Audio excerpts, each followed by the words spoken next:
Preposition among এবং between. এখন আমাদের প্রশ্ন হলো কখন অ্যামং ইউজ করা হয় এবং কখন বিটুইন ইউজ করা হয়। এটা বোঝার খুব সহজ একটা ওয়ে আছে। যখন আমরা দুটো জিনিসের মধ্যে কম্পেয়ার করব তখন আমরা বিটুইন ইউজ করব, এবং যখন আমরা অনেকগুলো জিনিসের মধ্যে কম্পেয়ার করব তখন আমরা অ্যামং ইউজ করব। এবার দেখা যাক, he is the better choice. কতগুলো ক্যান্ডিডেটস এটা বলা নাই, সো অফকোর্স আমি বলতে পারছি এখানে দুজন ক্যান্ডিডেট আছে, তার মানে এখানে হবে হলো অ্যামাং।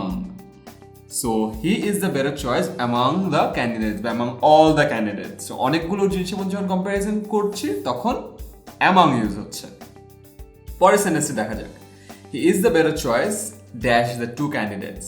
এখানে দুজন ক্যান্ডিডেটের কথা বলা হচ্ছে। সো আমরা জানি যে যখন দুজনের মধ্যে কম্পেয়ার করা হয় তখন আমরা বিটুইন ইউজ করি। সো এখানে বিটুইন দ্য টু ক্যান্ডিডেটস হবে। সো অনেকজনের মধ্যে কম্প্যারিজন অ্যামাং, দুজনের মধ্যে কম্প্যারিজন বিটুইন।